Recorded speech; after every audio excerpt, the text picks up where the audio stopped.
이제 외국 속담이었던 것 같습니다. 제가 책을 읽다가 이게 출처가 정확하게 기억이 안 나는데 뭐 어디서는 뭐 아프리카 속담이라고 한 것 같기도 하고 어디서는 인디안의 속담이라고 한 것 같은데 여하튼 외국의 속담이었던 것 같습니다. 외국의 속담 가운데 이런 말이 있습니다.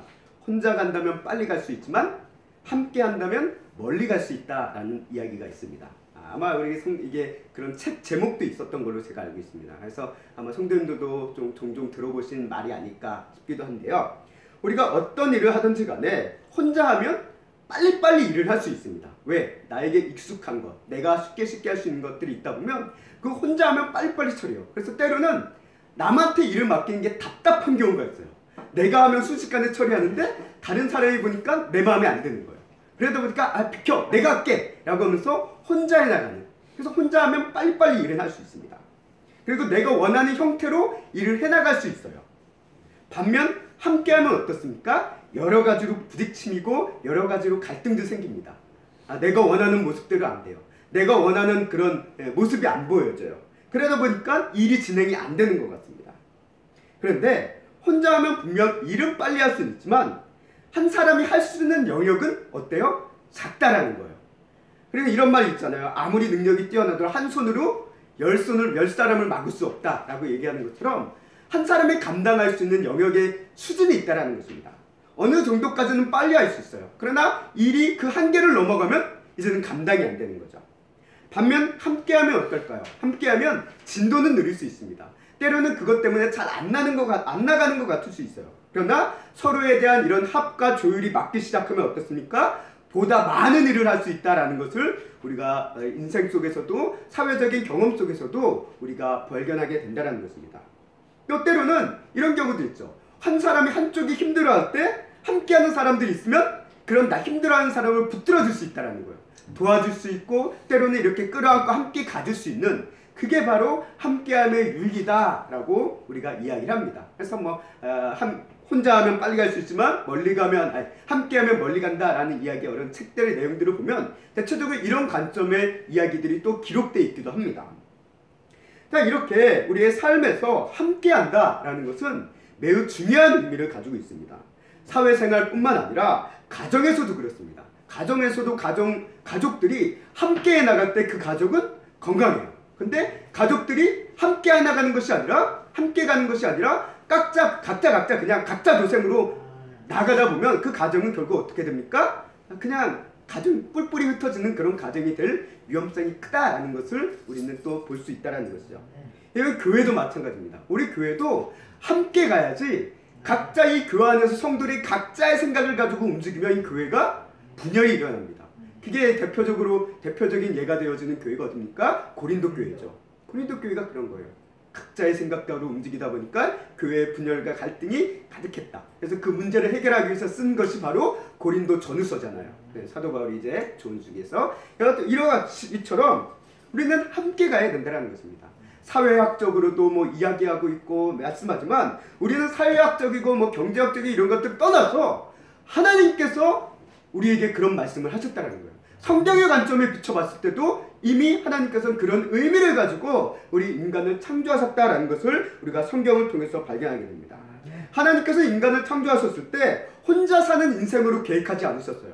그래서 창세기 2장 18절 말씀에 보면 이와 같이 이야기하셨습니다. 우리 함께 읽겠습니다. 시작. 여호와 하나님이 이르시되 사람이 혼자 사는 것이 좋지 아니하니 내가 그를 위하여 돕는 배필을 지으리라 하시니라. 아멘. 하나님께서 분명히 얘기했어요. 아담을 창조하신 다음에 뭐라고 얘기하셨습니까? 사람이 혼자 사는 것은 좋지 않다라고 말씀하셨어요. 하나님께서는 이 인간을 창조하셨을 때 그 사람이 혼자서 그냥 사는 것을 목적으로 두시지 않았다는 거예요. 창조의 목적으로 두시지 않았어요. 하나님의 창조의 목적은 함께하는 것에 있었다는 것입니다. 그래서 돕는 배필을 두셨다라고 이제 이야기하고 있습니다. 이것이 단순히 우리 인간 사회에서 남자 여자의 어떤 이성적인 관계, 가족을 이루기 위한 어떤 그런 생물학적인 관계를 떠나서 영적인 측면에서도 마찬가지라는 것입니다. 신앙적인 측면에서도 마찬가지예요. 하나님은 혼자 사는 인간을 만드시기 위해서 이 땅에 인간을 창조하신 것이 아니라 누구와 함께하기 위해서 인간을 만드셨습니까? 하나님과 함께하기 위해서 인간을 만드셨다는 거예요. 하나님과 함께하는 인간을 위해서 만드셨고 또 그를 위해서 독처하는 것이 좋지 않을까? 사람 간에서도 함께 할 수 있는 배필을 만드신 것처럼 하나님은 애초에 인간의 창조의 목적이 함께 하는 거예요. 그리고 그래서 하나님께서 복 주실 때 무슨 말씀하십니까? 생육하고 번성하고 땅에 충만하라 라는 말씀을 하셨잖아요. 이게 어떤 의미가 있습니까? 결국은 함께 한다라는 것을 얘기하고 있다는 거예요. 근데 오늘날 우리 시대를 보면 어떻습니까? 이제 이 함께함이 점점 무너져 간다라는 거예요. 개인주의와 이기주의가 점점 심해져 가고 있고, 일단 나만 잘 되면 되고 나한테 손해가 끼치면 뭐 가족이고 뭐가 없는 이 시대의 모습을 우리가 보게 된다는 겁니다. 분명 우리가 함께하는 인생을 살면 힘든 점도 많이 있습니다. 그게 싫어가지고 혼자 사는 이 시대의 모습도 많이 있다는 것을 우리는 분명 알고 있어요. 그래서 혼자 살면은 혼자 살았을 땐 자유롭고 편한 것들이 있는데 함께 살다 보면 아무래도 뭐 신경 써야 될 거 있고 또 마음대로 하지 못하는 부분도 있고 막 여러 가지 제약도 들고 막 이런 부분들이 있으니까 힘들다. 아, 나 그래 혼자 살래 라고 해가지고 혼자 사는 일종의 독신주의라고도 할 수 있고, 혼자 사는 것들을 좀 이 시대의 시대 속에서 또 괜히 더 좋아 보이게 또 미디어를 통해서도 그게 좀 강조가 되어지고 하는 이 시대의 모습을 우리가 보게 된다는 거예요. 그러나 하나님께서는 함께하는 인생을 위해서 인간을 창조하셨기 때문에 우리가 하나님과 함께하면, 예수님과 함께하면, 그리고 또 함께하는 가정, 함께하는 그 사회와 교회를 통해서 함께하는 인생을 살아가기 시작할 때 하나님께서는 그런 삶을 어떻게 보십니까? 창조하신 후에 어떤 평가를 했습니까? 하나님이 보시기에 아름다웠다라고, 보시기에 좋았다라는 말씀들을 늘 하셨습니다. 물론 이제 뭐 둘째 날은 그 말씀을 안 하셨다라고 얘기하는데, 여하튼 하나님께서 대부분의 창조를 하실 때 보시기에 좋았더라라는 평가를 내려요. 그 평가를 내신 것처럼 우리 하나님께서도 하나님과 함께하는 인생, 그리고 하나님과 함께하는 인생들이 이 세상 속에서 또 세상 속에서 사람들과 함께하고 사회와 함께하고 교회들이 함께하는 그 함께하는 아름다움을 살아가는 창조의 목적대로, 창조의 가치대로 살아가는 이들을 바라보시며 하나님께서는 그 모습을 아름답게 바라보실 것이다 라는 생각을 오늘 말씀을 묵상하면서 준비하면서 생각해보게 되었습니다. 그게 어떻게 보면 하나님의 창조의 뜻이었다라고 저는 생각이 들었습니다. 자, 오늘 제가 왜 이렇게 함께하자라는 이 얘기를 하느냐, 오늘 본문 말씀이 바로 이와 좀 비슷한 관련이 있습니다. 오늘 말씀이 어떤 상황입니까? 모세와 이스라엘 백성들이 시내산 아래에서 1년가량 머뭅니다. 정지를 하고 있어요. 왜 정지를 하고 있습니까? 그곳에서 많은 일들이 일어나죠. 이제 모세는 시내산에 올라가서 하나님의 언약의 말씀을 받고, 또 언약의 말씀을 받고 내려온 모세가 이제 이스라엘 백성들과 함께 성막을 만들고 하는 성막을 제전하고, 이를 위해서 뭐 제사장의 옷이라든가 여러 가지 필요한 물품들을 제작하는 시간이 이 시내산 아래서의 시간이었어요. 그리고 또 하나님께서 주어진 어떤 말씀들을 가르치는 시간이 이 1년의 시간이었습니다. 이 시내산 아래의 1년. 그렇기 때문에 1년가량을 시내산 아래서 가나안 땅으로 바로 가지 않고 시내산 아래서 멈추시고 그 시간을 보냈다라는 것이 우리가 출애굽기와 레위기와 민수기 말씀을 쭉 이어보면 그 사실을 우리가 보게 됩니다. 이렇게 하나님께서 이 1년 동안의 일종의 이스라엘 백성들을 위해서 휴지기를 갖게 해주시고, 이제 이스라엘 백성들이 다시금 가나안 땅, 약속의 땅인 가나안 땅으로 출발할 시기가 되었습니다. 그래서 하나님께서 모세를 통해서 자, 이제 출발해라 라고 이제 말씀을 하신 거예요. 이 출발 직전에 모세는 한 사람을 찾아갔습니다. 누구를 찾아갑니까? 오늘 민수기 10장 29절 말씀인데요. 함께 다시 한번 읽어보도록 하겠습니다. 이건 세 번역입니다. 시작. 모세가 미디안 사람 누레의 아들 호밥에게 청하였다. 그는 모세의 장인이었다. 우리는 이제 주님께서 우리에게 주신다고 약속하신 곳으로 떠납니다. 장인께서도 우리와 같이 길을 떠나 주시기 바랍니다. 주님께서 이스라엘에게 잘 해주시겠다고 약속하셨으니 우리가 장인어른을 잘 대접해 드리겠습니다. 아멘.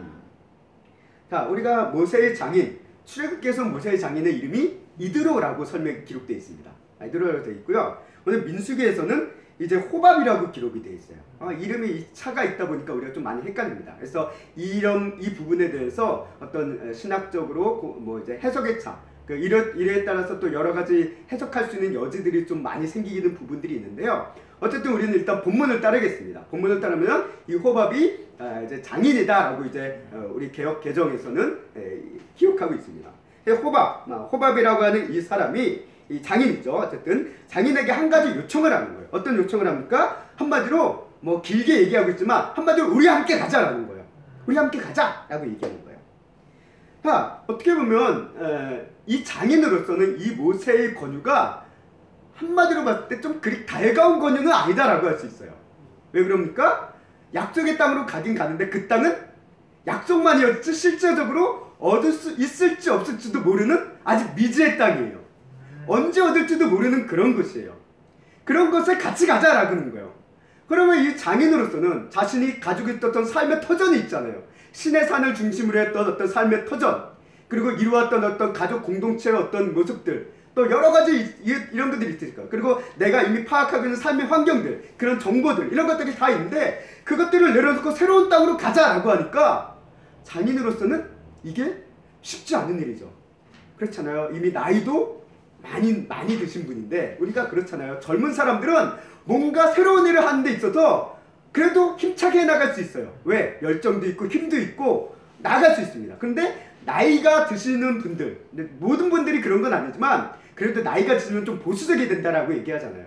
변화를 싫어한다라고 얘기하잖아요. 새로운 환경에 적응하는 것이 쉽지가 않잖아요. 젊은 사람들에 비해서는. 그리고 적응력이 한마디로 좀 뒤떨어진다라고 우리가 얘기할 수 있습니다. 그러다 보니까 이 장인으로서는 새로운 땅에 가자라고 하는 이 모세의 권유가 그다지 기쁜 권유가 될 수가 없다는 거예요. 불편한 권유가 될 수밖에 없다는 것입니다. 그러니까 모세는 그럼에도 불구하고 가자라고 얘기합니다. 근데 모세가 왜 장인에게 그를 함께 가자라고 얘기했을까요? 단순히 장인어른 이제 연세도 많으시니까 제가 당신을 편하게 모시기 위해서 모시겠습니다. 그러니까 저와 함께 가십시오. 라는 어떤 그를 돌보기 위해서, 어떤 뭐 효도를 하기 위해서, 또 아내 십보라가 함께 가니까 우리 딸이 가니까 딸과 같이 함께 가셔야죠. 여기 손주도 있잖아요. 같이 가셔야죠. 그런 의미로서 장인을 모시려고 했던 걸까요? 우리가 성경을 보면 그렇지 않습니다. 모세가 장인을 같이 가자라고 했던 이유는 어떻게 보면 장인의 능력이 필요해서 그래요. 장인의 능력이 필요해서 그랬습니다. 우리가 모세가 한 차례 이 장인으로부터 큰 도움을 받았습니다. 어떤 도움을 받았을까요? 창세기 18장 말씀에 보면 모세가 호렙산 아래, 시내산이죠. 시내산 아래에 도착했을 때 백성들의 재판을 막 하고 있었습니다. 수많은 백성들이 몰려와서 그거에 대해서 재판의 판결 하루 종일 내리고 있는 거예요. 그런데도 일이 안 끝나고 있는 거예요. 그 모습을 누가 봅니까? 장인이 본 거예요. 야, 너 왜 그렇게 어리석게 일하냐? 너 혼자 이 많은 사람을 어떻게 감당하냐? 내가 좀 방법을 알려줄게. 좀 이렇게 지혜롭게 처리해라! 라고 해서 알려줍니다. 그래서 그 알려주는 내용이 뭡니까? 자, 너는 이제 네 밑에 10부장과 100부장과 1000부장을 두고 너 장로들을 둬서 그 사람들 각자가 사소한 일들을 재판할 수 있도록 권한을 줘라. 그리고 그 권한을 주고 그들이 처리할 수 없는 일들이 오면 그 중요한 일들, 힘든 일들은 네가 처리해라. 라고 일종의 일을 분배를 합니다. 권한을 나눠주는 거예요. 맡기는 것을 이야기합니다. 한마디로 맡기게 하는 거예요. 조직에서 이건 리더가 일을 맡긴다는 건 참 중요한 역할을 합니다. 일을 맡긴다는 거. 어쨌든 이 일을 할 수 있도록 조언을 준 사람이 누굽니까? 장인이었어요. 장인이었습니다. 물론 모세의 인생의 전체를 봤을 때 이거보다 큰 도움도 줬죠. 모세가 애굽에서 도망쳐 나왔을 때 그의 삶을 위탁할 수 있는 장소를 주고 심지어 딸까지 줘가지고 결혼까지 시켜준 분이 이분이잖아요. 그러니까 인생에 큰 도움을 줬고 동시에 또 시내산 아래에서도 이런 지혜로운 조언을 준 사람이 이들의 장인이었다는 겁니다. 그러니까 이 모세로서는 이 장인의 능력이 너무나 필요한 거예요. 왜 능력이 필요하냐? 그 이유는 또 있습니다. 자, 오늘 민수기 10장 31절 말씀 함께 읽겠습니다. 시작. 모세가 이르되 청하건대 우리를 떠나지 마소서. 당신은 우리가 광야에서 어떻게 지칠지를 아나니 우리의 눈이 되리이다. 아멘. 자, 모세가 장인에게 동행을 요청한 가장 큰 이유가 뭐냐? 이거예요.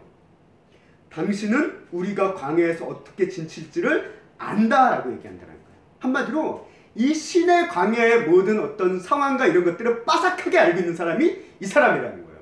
장인이었다는 거예요. 왜 그러냐? 이 장인의 어떤 겐족속이라고 얘기하는데 이 장인이 적은 이 사람, 이 족속이 이 신의 사냥, 신의 광야 부근을 떠도는 유목민이라고 얘기를 합니다. 그러다 보니까 이 광야의 어떤 지리와 정보 이런 것들을 대대로 이제 숙지해왔던 그런 족속이기 때문에 너무나도 잘 알고 있는 거예요. 어디에 뭐가 있고 어디에 가면 뭐가 있고 이런 것들이 조상 대대로 나왔던 한마디로 쌓여있는 데이터베이스가 있는 거예요. 정보가 있는 거예요. 그러니까 이 정보가 모세는 너무나도 가지고 싶은 거예요. 너무나도 알고 싶은 거예요. 아, 그렇잖아요. 이 광야 어디로 가야 될지는 모르고 뭐 요즘처럼 뭐 나침판이 있는 것도 아니고 지도가 있는 것도 아닙니다. 뭐 GPS가 있는 것도 아니고 내비게이션이 있는 것도 아니고 갈 길을 모르는 거예요. 어디로 가야 될지 몰라요. 그 길이 그 길 같아요. 그런데 그 길을 너무나도 잘 아는 사람이 있는데 누구냐? 장인이었다는 거예요. 물론 모세도 40년 동안 이두로와 생활했으니까 나름대로 광야의 생활, 이 신의 광야에 대해서 나름대로의 짬밥은 있을 거예요. 나름대로 알고 있는 수준의 정보는 있을 거예요. 그러나 장인과 비교한다면 한참 뒤떨어질 수밖에 없다는 거죠. 조상 대대로 내려왔던 모든 정보를 알고 있는 장인과 40년 동안 장인으로부터 짤막짤막하게 배웠던 그것과는 차원이 다를 수밖에 없겠죠. 또 모세가 출애굽하면서 애굽에 가 있는 동안 이 광야라는 게 또 어떤 상황으로 어떻게 바뀌었을지 모르니까 이 상황이 현재 진행형으로 모든 상황을 알고 있는 사람은 이 장인이었다는 거죠. 장인이었다는 것. 그렇기 때문에 이 모세는 이 장인이 너무나도 필요한 거예요. 장인의 뭐 인품과 지혜도 있지만 어쨌든 이스라엘 백성들이 이끌고 나가는데 본인 혼자의 힘으로 감당이 너무나도 어려우니까 함께 도우기 위해서 이 장인의 조언을 너무나도 받고 싶었던 거예요. 그래서 함께 가자라고 요청을 합니다. 함께 가자. 이 장인이 이렇게 함께 가자 이렇게 얘기하면서 한마디로 어떻게 보면 모세가 이 장인의 능력만 쏙 빼먹으려고 그러나? 라고 이제 우리는 생각하기 쉽잖아요. 또 우리 사회적으로 세상 속에서도 보면 어떤 능력 있는 사람들이 있으면 사람들이 어떻습니까? 이 사회가 우리 사회가 참 안 좋은 어떻게 보면 악한 세상이라서 그런 것 같아요. 능력 있는 사람이 보면 어떻습니까? 그 사람을 애지중지하고 귀하게 쓴다기보다 한마디로 굴려먹어요. 갈아먹습니다. 이게 이 세상의 모습인 것 같아요. 그래서 능력 없는 사람들이 위해서 능력 있는 사람들을 한마디로 갈아버리는 게 오늘 이 시대의 모습이 정말 악습이 아닐까라는 생각을 해보게 되네요. 물론 그렇지 않은 데도 있겠죠. 그러나 사회 구조적으로 봤을 때 그렇잖아요. 능력 있는 사람들을 한마디로 갈아넣으면서 의지가 되어지는 것이 오늘의 이 사회의 안타까운 모습이 아닐까라는 생각을 우리가 해보게 되는데, 물론 모세가 그런 모습으로 자기의 도움만 받고 당신의 도움만 필요합니다. 당신의 능력만 필요해요. 딴 건 필요 없어요. 그러니까 당신은 우리를 위해서 능력을 써요. 라고 그렇게 초봉한 것이 아니라는 거죠. 막말로 빼먹을 거 다 빼먹고 아무것도 주지 않냐 나 몰라라 하는 것이 아니라 모세는 이 장인에게 얘기합니다. 우리가 함께 가면 당신을 위해 우리가 그에 합당한 대우를, 호의를 베풀겠다라는 이야기를 하는 것을 우리가 보게 됩니다. 그래서 32절 말씀에 보면 함께 읽겠습니다. 시작. 우리와 동행하면 여호와께서 내리신 대로 우리도 당신에게 행하리이다. 우리와 동행하면 하나님께서 우리에게 복을 내리시는 대로 우리도 당신에게 행할 것입니다. 하나님께서 주신 복 주신 대로 그 복을 당신에게 드리겠습니다. 라고 이야기하는 것과 마찬가지라는 거예요. 대접하겠다라는 거예요. 자, 오늘 저는 이 모세의 권유를 보면서 오늘 우리가 다른 사람과 함께 가기 위해서, 함께 살아가기 위해서 필요한 것이 무엇인지, 특히 하나의 어떤 모임이나 어떤 공동체, 특히 우리 교회라는 공동체를 봤을 때 그것이 무엇이 필요한지를 우리가 좀 발견하게 되었습니다. 우리 가정에서도 마찬가지일 것 같고 사회나 조직도 교회 공동체에서도 아마 동일한 원리가 될 수 있지 않을까라고 저는 생각이 들었습니다. 자, 우리가 다른 사람과 함께 가기 위해서는 뭐가 필요하냐? 첫 번째로 목적지가 같아야 돼요. 목표가 같아야 됩니다. 목표가 다른 사람들은 결코 함께 갈 수가 없어요. 어느 정도까지는 함께 갈 수 있지만 결국은 갈라질 수밖에 없다는 것입니다. 이거는 가정 안에서도 그렇죠. 가족들이 하나의 목표를 가지고 있으면, 물론 각자의 일과 삶의 인생들이 있고 추구하는 어떤 목표들이 있지만 그래도 가족 공동체로서의 하나의 중요한 목표를 가지고 있다고 한다면 그 가족은 그 하나의 목표 때문에 함께 갈 수 있다는 거예요. 함께 갈 수 있다는 거예요. 그래서 우리가 종종 뭐 TV라든가 이런 거 보면 어려움을 겪는 가정들이 그 가족 구성들이 똘똘 뭉쳐가지고 그 어려움을 좀 극복해가는 이야기를 간혹가다 들을 때가 있잖아요. 힘겨운 상황인데도 뭐 자녀들이 아들이 됐건 딸이 됐건 뭐 해서 같이 마음을 모아가지고 뭐 어려운 일들, 이게 뭐 누구로부터 생긴 일은 모르지만 어쨌든 뭐 경제적인 어려움이 생기건 뭔가 생기건 간에 이 어려움을 극복해보자 마음을 막 모아서 함께 가지는 그런 가정도 있는 반면, 막 여건은 좋아요. 삶의 여건들이 좋은데 각자 목적이 다르니까 가정이 막 깨지고 하는 그런 얘기도 우리 많이 보잖아요. 가정도 함께 가기 위해서는 함께 할 수 있는 공통적인 목적이 필요하고 목표가 필요하다는 것입니다. 그래야지만 함께 해나갈 수 있어요. 두 번째가 있습니다. 함께 하기 위해서 두 번째는 뭐냐? 역할이 있어야 된다는 거예요. 자, 함께 가자라고 해놓고선 꽈다는 보릿자루처럼 그냥 딱 실어놓고 그냥 간다라고 하면 이 사람이 있으나 마나잖아요. 모세는 이 얘기예요. 당신과 함께 가기 원합니다. 왜 그럽니까? 당신의 능력이 필요해요. 당신이 가지고 있는 자신이 할 수 있는 중요한 역할이 있습니다. 그러니 우리가 함께 해주세요. 라고 우리는 모세가 얘기했다라는 거예요. 어떤 공동체이든지 간에 내가 그 공동체 안에서 할 일이 없다면 내가 여기 있을 이유가 없어요. 그렇잖아요. 왜 있어요 여기가? 적어도 내가 무언가를 함으로 인해서 그 역할이 중요하면 중요할수록 그 공동체 안에서 내가 나름대로 가질 수 있는 자긍심도 느끼게 하고 또 역할이 있다 보니까 보람도 느끼게 하고 하는 그런 역할이 있다는 거예요. 그 역할을 통해서 갖게 되는 책임감과 사명감은 공동체 안에서 서로 간의 소속감을 좀 더 강하게 해준다는 거예요. 그래서 교회 공동체 안에서 때로는 성도들에게 힘들어하지만 어떤 봉사의 역할을 좀 이렇게 주는 것도 하나의 공동체의 목적을 위해서 주어지는 그런 훈련의 관점에서 이제 권면하는 경우도 많이 있다는 것입니다. 역할이 있다는 거예요. 역할. 가정 안에서도 그렇잖아요. 가정 안에서도 각자의 역할이 있어야지. 그 역할이 있을 때 내가 그 가정 안에서도 떳떳하게 설 수 있고 떳떳하게 이야기할 수 있고 활동할 수 있는 것처럼 역할이 있어야 된다는 겁니다.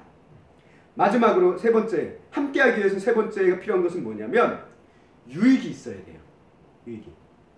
자, 목적도 있고 역할도 있어요. 그런데 정작 그 일을 행한 사람에게 아무런 유익이 없다면 그 사람은 결국은 그 공동체에서 떨어져 나갈 수밖에 없습니다. 사람이라는 게 그럴 수밖에 없어요. 이익이 없는 곳에서, 유익이 없는 곳에 머물러 있지 않습니다. 뭔가 얻는 게 있어야 돼요.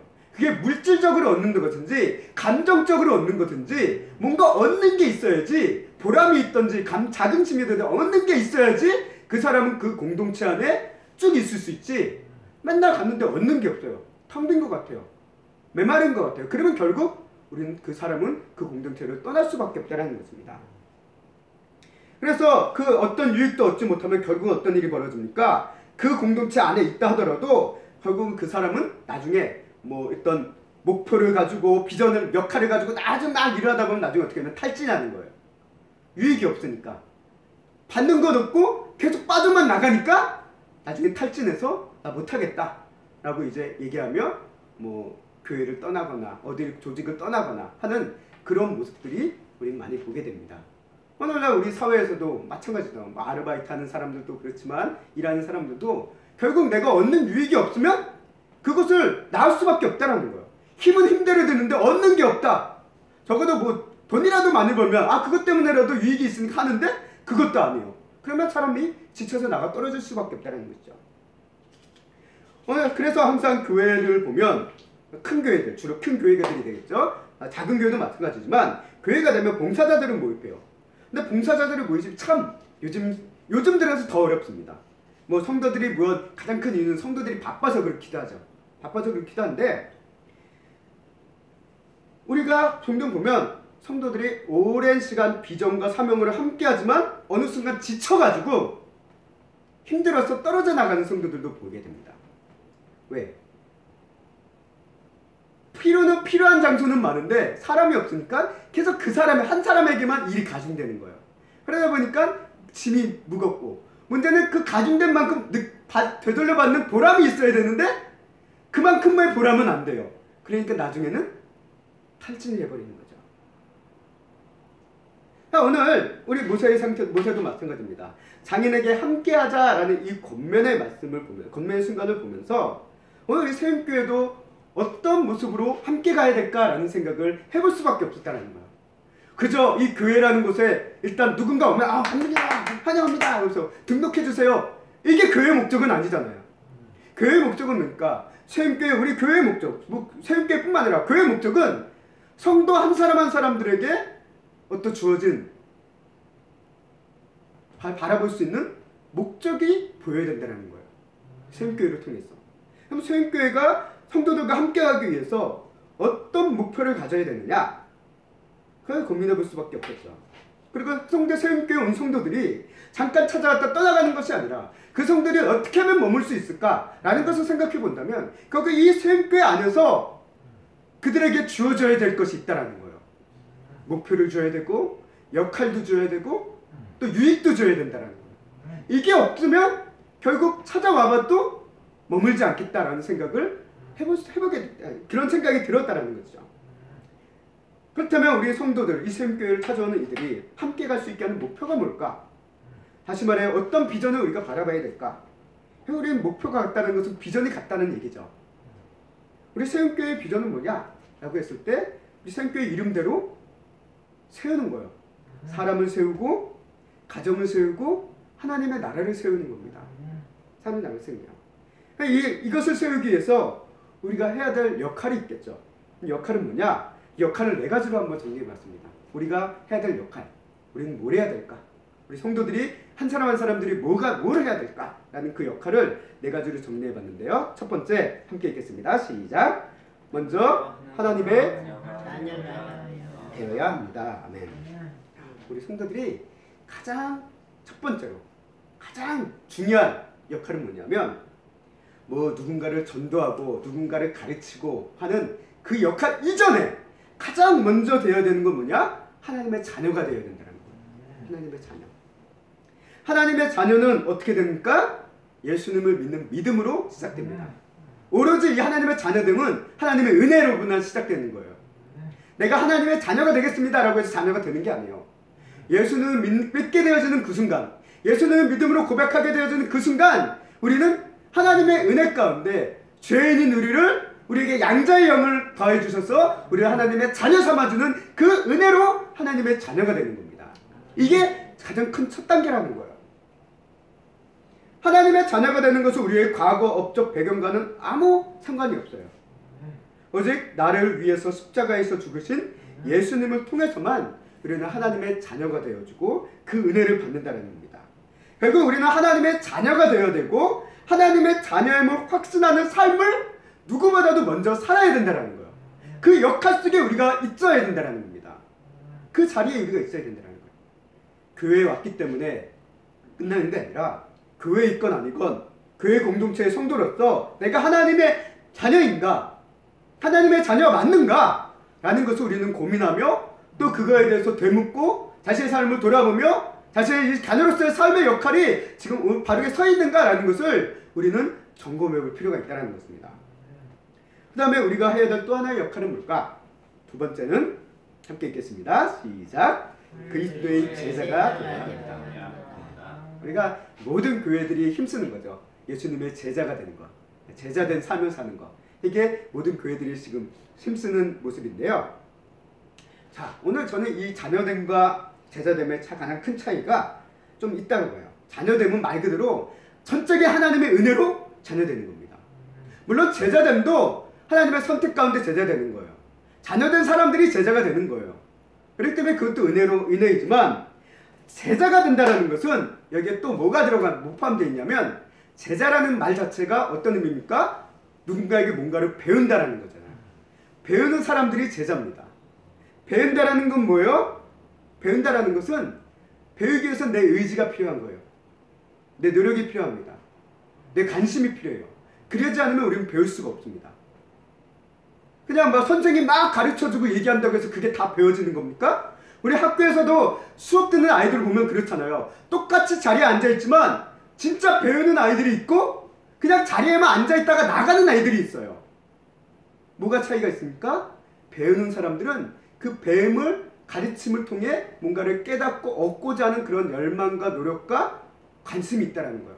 또 관심이 없는 애들은 그냥 앉아있다 자다 나가는 거예요. 그럼 배우는 게 아니죠. 제자도 마찬가지입니다. 예수님의 제자가 된다는 것은 배운다는 건데 뭘 배웁니까? 예수님에 대해서 배우고요. 예수님의 가르침에 대해서 배우고 예수님의 삶에 대해서 배우고 예수님이 누구인가에 대해서 배우고 예수님의 뜻에 따라 살아가는 것을 배운다는 거예요. 이거 배우기 위해서는 결국 하나님의 은혜 가운데 제자로 살기 시작했지만 동시에 성도의 의지와 노력이라는 훈련이 뒤따라야 된다는 거예요. 훈련이 없으면 제자가 될 수가 없습니다. 그래서 제자 훈련이라고 얘기하잖아요. 제자됨은 훈련이 필요하다는 거예요. 그렇기 때문에 제자되면 제자 되기 위해서는 우리 성도들은 영적인 훈련이라는 이 노력을 실천해 나갈 수밖에 없다는 거예요. 그런 의미에서 우리가 제자가 되어지고 있는가라는 것을 우리는 되짚어 봐야 됩니다. 물론 우리가 어떤 제자 훈련이라는 어떤 커리큘럼을 따라서 제자가 되어지는 단계를 거칠 수 있지만 그러나 그 커리큘럼을 거쳤다고 해서 다 제자가 되는 건 아니에요. 제자로서의 삶을 사는 건 또 다른 얘기입니다. 그러나 어쨌든 제자가 되기 위해서는 그를 위해서는 훈련의 과정을 거쳐야 된다는 것입니다. 세 번째 역할을 보겠습니다. 세 번째 함께 보겠습니다. 시작. 주의 종이 되어야 합니다. 아멘. 자, 종이라는 것은 어떤 의미를 가지고 있냐면 자기 선택권이 없어요. 종은 말 그대로 주인의 뜻에 따라 사는 사람이 종입니다. 그래서 오직 그렇기 때문에 성도가 하나님의 종이라는 의미는 어떤 의미입니까? 갈라디아서 말씀처럼 나는 죽고 예수로 사는 삶이라고 이제 이야기도 하는데요. 결국 하나님의 뜻에 순종하는 삶, 나는 주는 거예요. 나라는 인생의 주인은 죽고 나는 하나님의 종으로서 하나님의 뜻만 따르겠다라는 주님의 종으로서의 역할이 우리 성도들에게 또한 주어졌다는 거예요. 이 역할 속에 우리가 있느냐? 이 정체성 속에 우리가 있느냐? 우리가 예수님의 종으로서 예수님은 그 종의 모습을 가장 잘 보여주셨습니다. 겟세마네 동산에서 얘기하죠. 아버지의 뜻, 내 뜻대로 마옵시고 아버지의 뜻대로 하옵소서라는 십자가를 앞두고 얘기하십니다. 내 뜻은 십자가를 피하는 거예요. 그러나 아버지의 뜻은 내가 예수님 십자가에 달리시는 겁니다. 그래서 그 뜻에 따르겠습니다 라고 얘기해요. 그게 대표적인 종의 모습입니다. 우리도 마찬가지입니다. 결코 쉬운 일은 아니에요. 어렵습니다. 그러나 그 길을 우리가 또한 살아야 된다는 것이 성경에서 얘기하는 말씀이라는 거예요. 이를 위해서 우리에게 또 뭐가 필요합니까? 우리가 말씀과 기도를 통해 우리의 죄와 허물을 깨닫고 우리의 교만과 우리의 주인된 모습을 깨닫고 순종의 훈련을 해 나가야 된다는 겁니다. 말씀을 묵상하고 말씀을 기도하면 통해서 내가 이래서 안 되는데 이런 모습을 버려야 되는데 이거는 하나님이 기뻐하시는 종의 모습이 아닌데 라는 것들 우리가 하나님과의 관계가 깊어지면 깊어질수록 우리에게 깨닫게 하시는 것이 있고 그 과정들을 통해서 우리 자신을 치고 우리가 그런 순종의 훈련으로 나아갈 수 있도록 하나님께서 우리를 인도해 주실 겁니다. 그렇기 때문에 우리는 그 종으로서의 역할을 우리가 또한 살아갈 수 있도록 인도해 주시는 하나님의 은혜가 그 안에 있음을 우리가 바라봐야 되고 우리가 그 종으로서의 모습으로 살 때 우리가 비로소 교회 안에서 우리 성도의 귀한 역할을 감당하고 있다라고 우리는 바라볼 수 있게 되어집니다. 그래서 주님께서 얘기하잖아요. 너희는 섬김을 받는 자가 아니라 섬기는 자가 돼야 된다라고 하신 것도 그런 의미에서 말씀하셨다라고는 볼 수 있습니다. 자, 마지막으로 네 번째 역할이 있습니다. 네 번째 함께 읽겠습니다. 시작. 그리스도의 군사가 되어야 합니다. 아멘. 여기서 이제 성도는 궁극적으로는 뭐가 되어야 되냐? 영적 전쟁을 위한 군사가 되어야 된다는 거예요. 우리 성도는 영적 전쟁을 싸울 수밖에 없습니다. 왜? 이 세상을 싣고 있는 악한 영의 권세가 있기에 마귀사단의 권세가 아직 이 땅 속에 있기 때문에 우리는 그들과 싸울 수밖에 없다는 거예요. 하나님 나라가 예수님이 오셔서 하나님 나라가 완성되어지기 전까지는 우리는 악한 영들과 싸우는 영적 군사의 모습으로 살아갈 수밖에 없습니다. 그를 위해서 우리가 영적 군사가 되기 위해서는 훈련이 필요하고 담대함이 필요합니다. 우리가 영화 라이언 일병 구하기라고 하는 영화 있습니다. 물론 보신 분도 있고 안 보신 분도 있겠지만 그건 어떤 얘기입니까? 한 사람의 구하기 위해서 특공대가 적이 되어주고 적진으로 뛰어들어와서 그 한 영혼을 데리고 오는 간단하게 얘기하면 그 얘기예요. 그 영화를 그리고 있는 것이 라이언 일병 구하기 영화입니다. 우리 그리스도인들이 바로 그와 같은 역할입니다.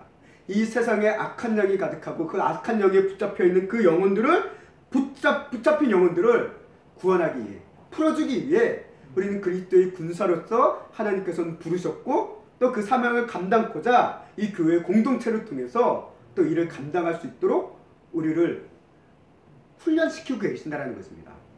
여러분 한 사람 한 사람 혼자 독불장으로 무슨 뭐 삼국지에 무슨 관우나 무슨 조은이나 뭐 장비나 여포나 이런 사람처럼 혼자 뛰어들어가서 적을 다 쳐버리시라 라고 얘기하지 않으셨어요. 함께하는 겁니다. 함께하는 거예요. 그 함께함으로 그 한 영혼을 구원하는 역할을 공동체 속에서 이룰 수 있도록 하나님께서는 우리에게 이야기하고 계십니다. 또 뭐 이 역할에 대해서 뭐 몇 가지 더 얘기해 볼 수 있지만 크게 이 네 가지로 저는 오늘 이야기해 봅니다.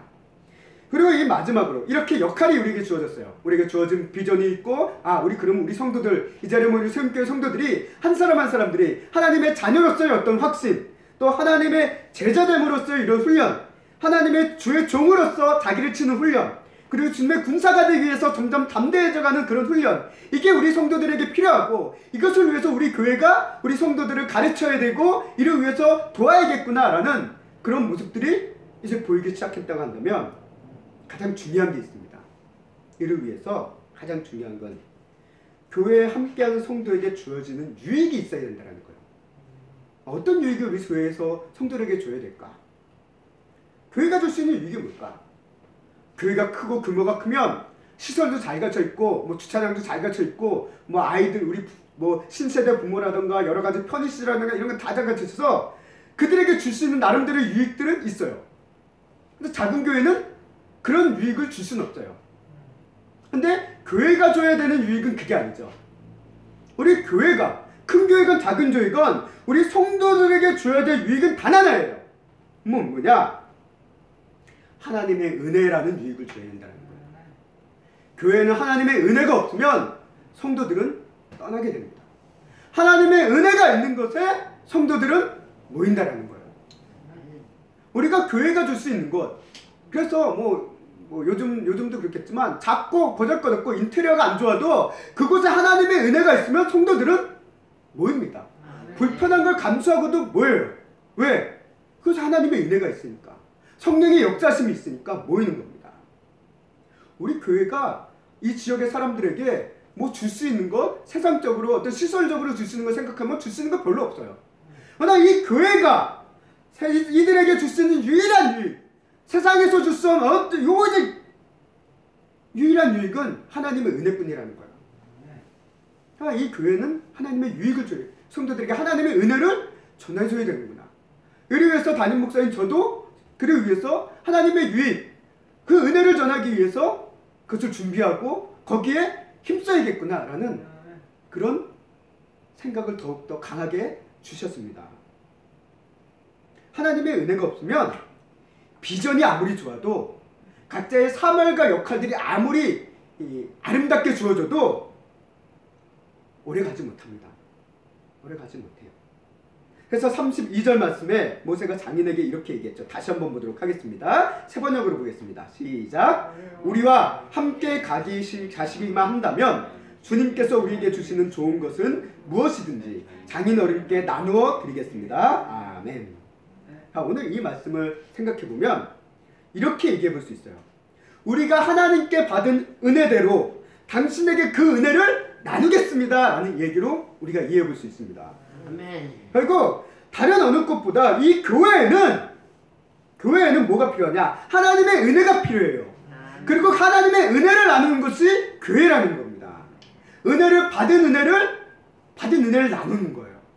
은혜를 안 받고는 은혜를 나눌 수가 없잖아요. 그러니까 우리 성도님들이 아무리 좋은 비전, 아무리 좋은 사명, 역할을 가지고 당신들이 교회에서 이러이러한 역할을 할 수 있습니다 라고 한들 우리 성도들이 그 교회에서 은혜를 못 받는다고 한다면 그거는 오래가지 못한다는 겁니다. 비록 비전이 조금 부족해 보이고 역할이 좀 힘들어 보인다 하더라도 그곳에 은혜가 있으면 모든 것을 덮을 수 있다는 거예요. 모든 단점을 덮을 수 있다는 것입니다. 하나님의 은혜가 있어야지 그 은혜를 힘입어 비전을 바라볼 수 있고 그 은혜를 힘입어 사명을 감당할 수 있는 거지. 은혜가 가장 뒷전으로 갈 수 없다는 거예요. 비전을 가지고 사명을 가지고 가다 보면 은혜가 나중에 주어지겠지? 그게 아니에요. 물론 그렇게 주어질 수도 있겠죠. 그러나 우리 성도들을 움직이게 하는 가장 큰 원동력은 하나님의 은혜라는 거예요. 하나님께서 우리를 사랑하시고 우리를 용서하시고 우리를 받아주시고 그분의 크고 무한한 그 사랑이라는 그 은혜가 우리에게 느껴졌을 때, 우리에게 깨달아졌을 때 우리는 하나님의 비전을 향해 우리에게 주어진 사명들, 역할들을 향해 나아갈 수 있다는 것입니다. 교회는 하나님의 은혜를 받아야지 은혜를 나눌 수 있고요. 교회가 하나님의 은혜가 없이 목적, 다시 말해 비전과 역할, 이 사명만 있다면 결국은 그것은 성도들이 힘들게 하는 것에 불과할 수도 있다는 거예요. 예수님께서도 제자들에게 세상 모든 족속을 제자로 삼으라는 비전과 사명을 주셨을 때 가장 먼저 그들에게 명하신 내용이 뭡니까? 야, 너희가 비전과 사명을 받았으니까 당장 나가라고 했습니까? 아니요. 너희는 기다리라라고 했어요. 예루살렘을 떠나지 말고 기다리라라고 얘기합니다. 뭘 기다립니까? 성령의 오심. 하나님의 은혜, 가장 큰 은혜인 성령의 오심을 기다리라라고 얘기합니다. 그리고 그 충만한 은혜를 받은 후에 제자들은 주님께서 주신 그 비전을 향해 사명을 가지고 나아간 것을 우리가 사도행전 말씀을 통해서 보게 됩니다. 우리는 이 순서를 잊어서는 안 돼요. 은혜가 먼저라는 거예요. 은혜가 가장 필요합니다. 오늘 이 세움교회도 하나의 비전을 정립하고 우리 성도들에게 이런 역할을 해주시고 예배를 준비해 교회를 위해서 이런 것들을 함께 해줬으면 좋겠습니다 라고 이야기하며 역할을 맡길 수 있습니다. 그러나 그 이전에 먼저 우리 성도들 한 사람 한 사람들이 하나님의 그 크신 은혜를, 무한하신 은혜를 받으시기를 주님의 이름으로 간절히 소망합니다. 현재 말씀을 정리하겠습니다. 오늘 이 모세의 권면을 받은 이 장인, 함께 가자라는 이 장인이 함께 갔는지 어떤지는 우리는 잘 모르겠어요. 성경엔 그 얘기가 없거든요.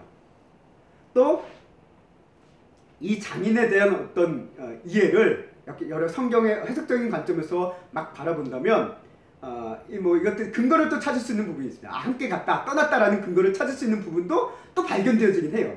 근데 그렇게 보자면 나름대로 또 이 사람에 대해서 민수기에 등장한 사람은 장인이 아니고 또 다른 인물이다라고 라는 좀 다른 해석이 필요합니다. 그래서 이런 해석학적인 부분들을 우리가 잠시 내려놓고 그런 부분들은 우리가 알 수 없지만 오늘 우리에게 중요한 것은 장인이 함께 갔냐 안 갔느냐가 아니에요. 우리에게 중요한 건 뭡니까? 교회 공동체가 함께 가기 위해서 필요한 것이 무엇이고 바라봐야 될 것이 무엇이고 그것이 우리 안에 있는가라는 것을 우리가 함께 생각해 볼 필요가 있습니다. 이건 교회 공동체뿐만 아니라 우리 가정 안에서도 또 성도들이 지금 일하고 있는 어떻게 보면 홀로 일하고 있는 그곳에서도 내가 이게 함께 할 수 있도록 뭔가를 바라보고 가지고 있는가라는 것을 한번 되돌아볼 필요가 있지 않을까라는 생각을 해보게 되었습니다. 우리 성도는, 특히 교회 공동체의 성도는 서로 함께 해야 됩니다. 그러기 위해서 가장 먼저 가정 안에서, 성도가 가정 안에서 가족들과 함께하는 모습들이 필요하고 사회와 교회도 서로 함께 가야 합니다. 그래서 이것이 사회의 가치관을 받으라는 것이 아니라 세상에서 배척받고 세상을 등지는 교회가 아니라 세상 속에서 그 그리스도의 빛을 비추는 그런 세상과 함께 가는 교회가 되어야 됨을 오늘 성경은 우리에게 끊임없이 가르치고 있습니다. 무엇보다도 교회 공동체 속에서 성도들은 서로 함께 가야 됩니다. 이를 위해서 교회는 성도들과 함께 비전을 공유하고 또 성도들을 위한 이 비전을 위한 각자의 사명과 역할들을 또 은사에 따라 나눠줄 수 있도록 그 과정을 통해서 또 유익과 보람을 줄 수 있도록 그것들을 분배할 필요가 교회엔 또 있다라는 것을 우리가 보게 되었습니다.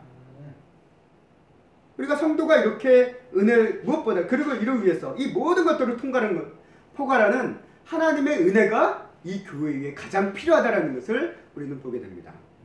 우리가 성도가 서로 은혜를 나누는 삶을 살 때 전도도 자연스럽게 열매를 맺습니다. 전도도 결국은 하나님의 은혜를 나누는 거잖아요. 살아계신 하나님, 나를 위해서 역사하신 하나님, 이분은 이런 분이다. 이런 분이 당신들도 사랑하십니다. 라는 것을 전하는 것이 전도잖아요. 결국 우리가 은혜를 받지 못하면 우리는 전도도 잘 못합니다. 전도의 결실이 없을 수밖에 없어요. 말은 예수님 믿으세요 할 수 있지만 진짜 전도, 그 사람의 마음을 움직이는 진짜 전도는 우리가 먼저 하나님의 은혜를 받아야지만 시작될 수 있다는 것입니다. 그렇게 우리 성도들은 가장 먼저 하나님의 은혜를 항상 구해야 된다는 것.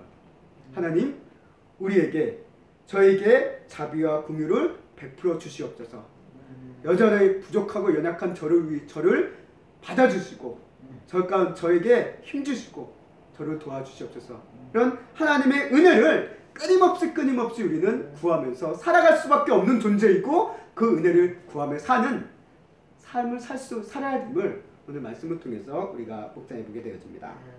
올 한 해 우리 세움교회 성도들과 또 성도의 가정과 일터가 각자 그냥 따로따로 정말 각자 도생하는 그런 곳이 아니라, 혼자 가는 것이 아니라, 그래서 힘겨워 지치는 곳이 아니라 서로 함께 가며 하나님의 은혜를 받아 풍성히 나누고 그 은혜의 결실을 또한 누릴 수 있는 귀한 한 해가 되시길 주님의 이름으로 간절히 소망하고 축복합니다. 아멘.